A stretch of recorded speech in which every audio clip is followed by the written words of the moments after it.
본 방송에서 제공하는 정보는 투자 판단에 대한 조언일 뿐입니다. 투자에 대한 판단과 결정은 투자자 본인에게 있음을 알려드립니다.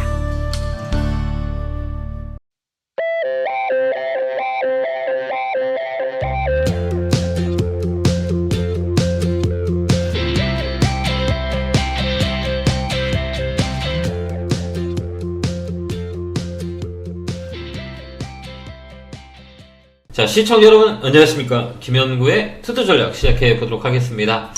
자, 오늘은 미국 시장 영향으로 시장이 조금 조정을 줬다. 근데 센 조정은 아니에요.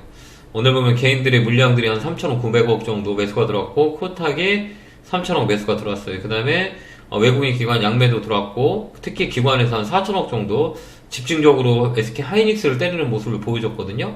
매도 물량이 좀 출회됐다라고 보고, 그다음 외국인 기관들은 그 포지션 자체가 개인들과 엇받쳐 타는 포지션을 가지고 있어요.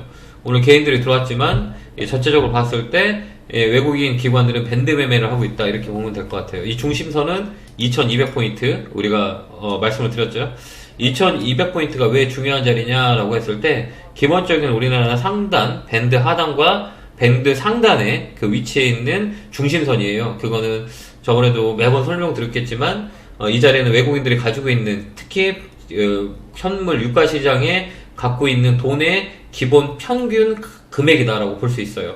이게 한 250조, 260조 정도 되거든요. 미국 자금들이. 그렇기 때문에 2200포인트 밑에는 손해나는 구조예요. 손실 날 수 있는 구조고, 2200포인트 위쪽으로 수익 나는 구조이기 때문에 우리 코로나 유동성 때 외국인이 그렇게 팔았던 거는 수익을 쉐어한 그런 밴드대다라고 보시면 돼요. 그렇기 때문에 오늘도 2200포인트에서 변화가 있었죠. 장중에 2200포인트 빠지면서 시작된 주가가 2200포인트부터 끌어올리는 모습을 보여줬거든요. 이거는 선물에 해지가 들어왔어요. 외국인들이 선물을 강하게 땡기는 모습을 보여줬고, 거기에서 프로그램을 좀 위반이 됐다라고 볼 수가 있어요. 특히 삼성전자의 보합선에서 유지하는 것들을 보면 주가는 2200포인트 기준으로 잡고, 밑에는 매수, 위는 매도, 상단은 2300포인트, 이 박스권을 만들어져 있는 매매다라고 보면 돼요. 그러니까 공간이 매매하기가 되게 어려워요. 그렇기 때문에 왜 어렵냐라고 했을 때는 그 경제에 대한 불확실성이 더 많이 있다는 거죠. 그렇기 때문에 지금은 짧은 방망이를 갖고 매매를 해야지,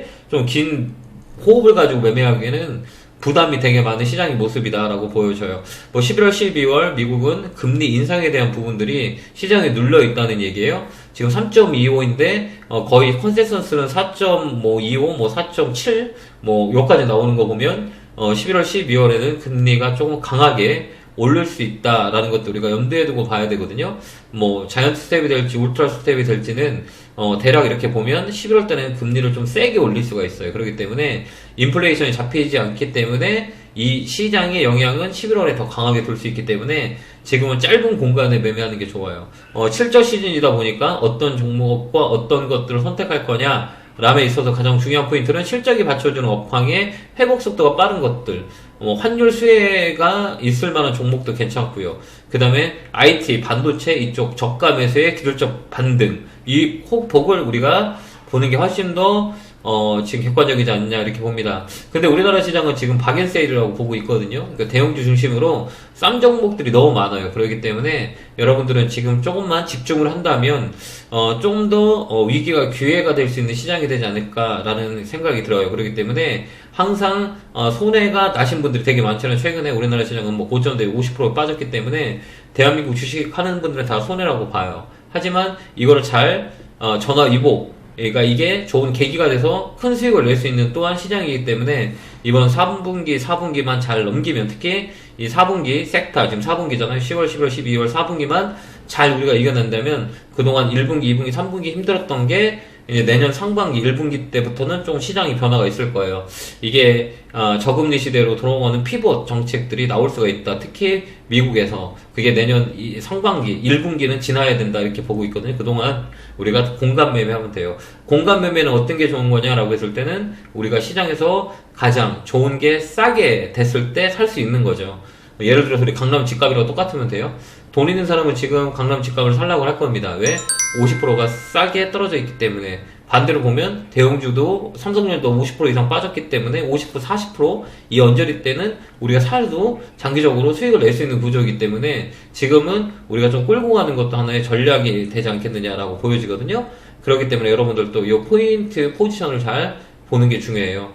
그렇게 우리가 보면 될 것 같고, 지금은 주도주했던 거는 SK 하이닉스가 9월달, 10월달 강하게 땡겼다면, 이제 업종이 순환매가 탔어요. 어느 쪽으로 탔냐라고 했을 땐 반도체 쪽으로 좀 땡겼다가 오늘 조정해 주는 모습을 보여줬어요. 그 다음에 2차 전지 쪽으로 또 땡겼다가 조정해 주는 모습을 보여줬고, 그럼 뭘로 우리가 컨택을 할 수 있냐라고 했을 때는 반대로 생각해야 돼요. 우리가 예상하지 못한 곳에서 수익이 나거든요. 예를 들어서 그 재료가 큰 네옴시티 관련주라든지 삼성 엔지니어라든지 그다음 호텔신라, 그다음에 또 겨울 되면 배당 관련주, 한국가스공사 이런 것도 우리가 볼 수 있고, 금리 인상에 대한 보험 업종들도 하나의 포인트가 나올 수 있어요. 그다음 IT 쪽 반도체 소부장 쪽으로 실적이 받쳐줄 만한 것들, 이런 것들이 내년에 턴 어라운드 될 수 있는 업종으로 우리가 보는 것도 하나의 방법이다. 그래서 반도체 소부장, 그 다음에 전기차, 2차 전지 그동안 올라갔던 걸 말고 올라갈 수 있는 소재 쪽이나 장비 쪽도 우리가 눈여겨봐야 된다라고 보여주고, 그 다음에 니켈가 급등 때문에 이제 수소차 얘기가 많이 나오거든요. 그 다음에 수소에 관련주들을 우리가 좀 더 보는 것도 하나의 방법이고, 그 다음에 타이어 관련주, 자동차 관련주가 나쁘지 않다면 이제 타이어 쪽에 또 여기도 호황을 누릴 수 있는 업종이기 때문에 이 반도체 장비 소부장, 소재, 부품, 장비 쪽, 그 다음에 자동차, 소재하고 부품단들, 그 다음에 타이어, 그 다음에 부품 관련주들, SL, 화신, 이런 것도 우리가 눈여겨볼 수 있다라는 것들이 압축되는 시장이 아닌가 이렇게 봅니다. 이제 어려운 시장들이 거의 다 왔어요. 이제 하단 박스권을 잡는 거기 때문에 이 밴드 매매 할 수 있게 여러분들도 2200포인트 밑에는 매수, 그 다음에 2200, 2300포인트는 이 갭자리가 땡긴 자리이기 때문에 매도, 이렇게 줬다 폈다 이렇게 하다 보면 한 번 더 레벨업이 될 때가 있을 거예요. 그건 또 누구냐? 외국인들의 스탠스, 현물을 강하게 들어온 날이 있을 거예요. 거기가 스타트라고 보시면 돼요. 예를 들어서 외국인들이 현물을 1조 산다, 그 다음에 선물을 1조 산다. 이렇게 장기적으로 이렇게 강하게 들어온 날이 있을 거예요. 여기는 턴 어라운드 포인트이기 때문에 외국인들의 수급을 정확히 우리가 체크해야 되는 게 가장 중요한 거예요. 기관은 사타프라타 하기 때문에 외국인들 포지션을 잘 보면 돼요. 근데 개인이 지금 신용 물량이 좀 많이 줄었거든요. 20조 이상이 되었던 게 신용 물량이 지금은 많이 줄었어요. 지금 16조까지 떨어졌나요? 15조까지 떨어졌죠? 이제 거의 많이 떨어졌어요. 그러니까 거품이 내려가고 있다는 얘기예요. 그렇기 때문에 이 시중 물량도 지금 15조 정도 되는데, 이 물량들이 좀 더 빠진다면 시장은 또 단단하게 펀드멘탈, 돈 버는 기업들이 올라가고, 이것저것 유동성으로 올라가는 게 아니라 정말 본질적으로 돈을 벌 수 있는 기업들이 올라가는 시장이 와요. 이게 이 장세가 실적 장세가 온단 말이에요. 지금은 종목 장세거든요.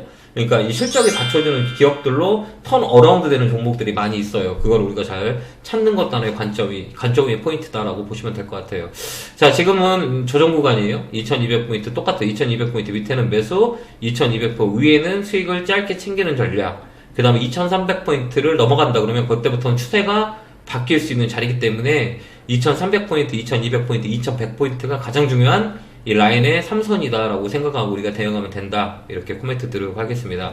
내일은 또 금요일이고, 미국 시장은 제가 볼 때는 10,000포인트 깨질 것 같아요. 나스닥 같은 경우는 10,000포인트가 좀 더 위태로울 수 있다. 저는 그렇게 보거든요. 그때가 쇼티지가 그때 10,000포인트가 깨진다 그러면 우리는 애플을 관심 있게 보면 될 것 같아요. 전기차의 모멘텀이 아직 많이 있기 때문에 애플 관련주, 애플을 탑으로 보고 만약에 10,000포인트가 깨진다, 미국은 나스닥 기준으로 10,000포인트가 깨진다 그러면 그때는 우리가 또 가담할 수 있는 시장이 연출된다라는 것들이 있기 때문에 시장을 잘 체크하고 보는 것도 좋은 기회를 잡을 수 있는 상황이다라는 것들이에요. 주식이 시장이 안 좋을 때는 안 사는 것도 방법이고 쉬는 것도 방법이에요. 오늘만 날이 있는 게 아니라 주식시장 내년도 열리고 10년 후에도 열려요. 그러니까 너무 급하게 오늘 다 사야지라고 하는 근시학적인 사고방식을 버려야 돼요. 그래야 우리가 먼 눈을 가지고 시간과의 싸움을 해서 이길 수 있는 거예요. 그래서 내일도 열리고 안 사면 내일 모레도 산다? 1년 후에도 할 수 있고 시장은 열린다라고 생각하고 릴렉스 할 수 있는 여러분이 됐으면 좋겠습니다. 자, 오늘도 고생 많으셨고요. 에너지 넣어드릴게요. 개울개울 팍팍! 감사합니다.